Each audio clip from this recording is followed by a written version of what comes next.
So, what do I actually do all day now that I am retired? People keep asking me that question, and honestly, I ask myself that all the time. Everyone just assumes that retirement is this magical time where you wake up every day and you just figure it out. Like you'll automatically know how to fill all these endless hours of freedom, or I might actually rephrase that, all these endless hours of boredom. But here's what nobody really tells you about retirement. It's not what you expect, not at all. Today, I'm going to share the real deal with you. The good parts, the weird parts, and the unexpectedly meaningful parts of what retirement actually looks like on a day-to-day basis. Because if you're heading towards retirement, or you're already retired and there, you're probably wondering, is this normal? And you might even be saying, am I normal? You're gonna wanna watch this. Welcome to the Unretired, where you're not done, but you're finally doing what you want. Grab your coffee, settle in, and let me tell you what I really do all day long in retirement. And hey, if you're somebody navigating retirement, or you're thinking about it and planning for it, do me a favor and hit the like and subscribe button. It helps me know what kind of honest conversations that are valuable to you. Okay, let's dive in.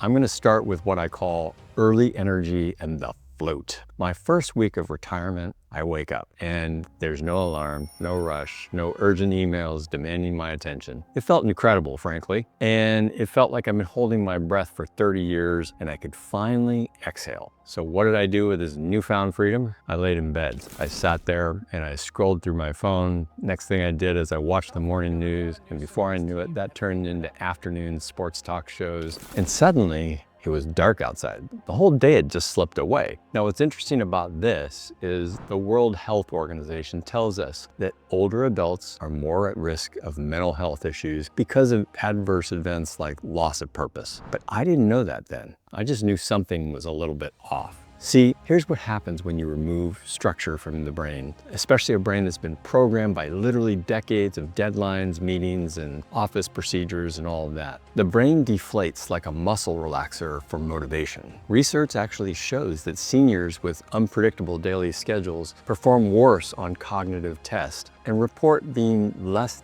happy than those with regular routines. So without purpose, motivation can completely evaporate.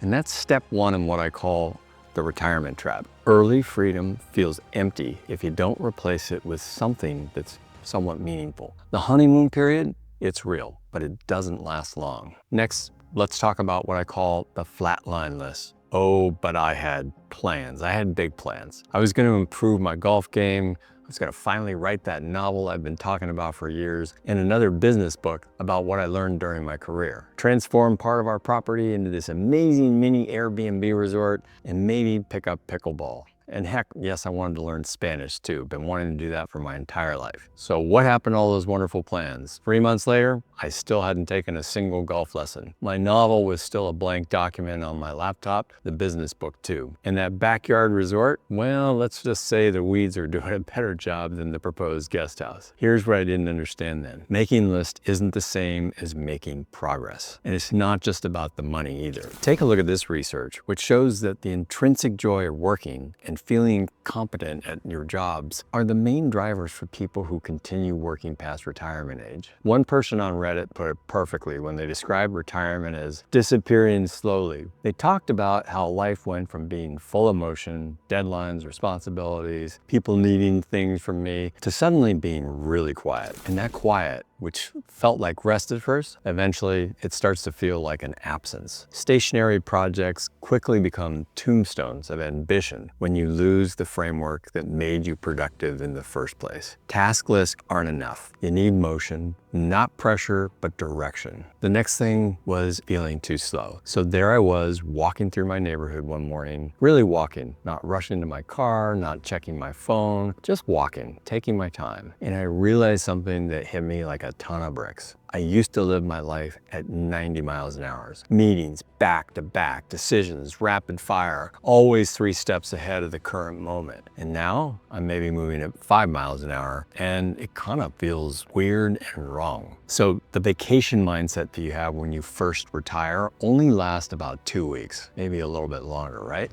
After that, you need something else. Retirement needs its own rhythm, its own tempo, but nobody teaches you how to find that. Look at this article. A Swiss study of nearly 800 people found that even though your profession remains important to how you see yourself, the challenge is adapting to your identity when all that external validation just disappears. Your brain craves structure, even in retirement. The very thing I'd been so eager to escape was actually holding my life together. And that's kind of when I realized I didn't need to go back to the 90-mile-an-hour pace, but I did need to build a tempo that actually fits the season of life. Not the frantic rhythm of my working years, but something intentional, something that was mine. Creating a new rhythm is like the next thing that's super important to do. So this led to the next realization of creating a new rhythm. Here's what I've discovered. I needed to stop trying to fill my days and start designing days instead. Now my mornings have a flow. I wake up, still no alarm, that part's kind of non-negotiable. But I have a coffee ritual. I do some body weight strength training. Maybe it's a short walk around the block. Maybe it's a longer hike if I'm feeling it. The key is I choose. Afternoons might be recording a video for this channel. Could be working in the yard. Sometimes it's just reading a book in the same spot for a couple of hours. And you know what? Sometimes it's just sitting here by the pool,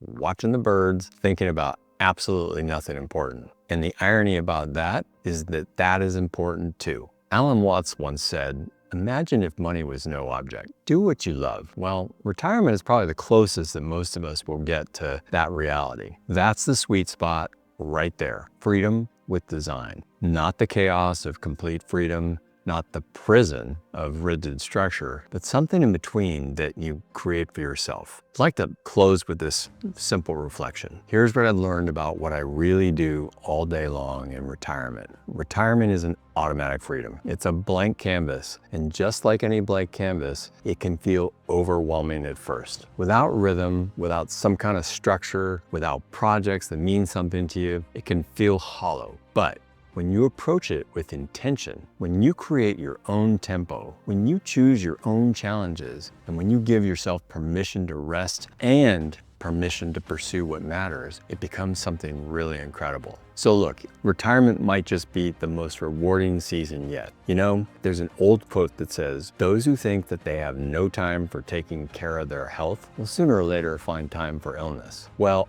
I kind of think the same thing is true about retirement. Those who think that they have no time to figure out what gives their life meaning will sooner or later have to face the emptiness. So tell me, what surprises are you facing in retirement? What's working? What's not? Drop a comment below. I read every single one of them, and honestly, your experiences help me understand this whole journey better too, which then I can share with all of you as well. And if you're worried about finding your direction at this stage of life, you don't have to figure it out alone. Hit the subscribe button. Let's navigate this together, because the truth is, we're all just making it up as we go along, and that is perfectly okay.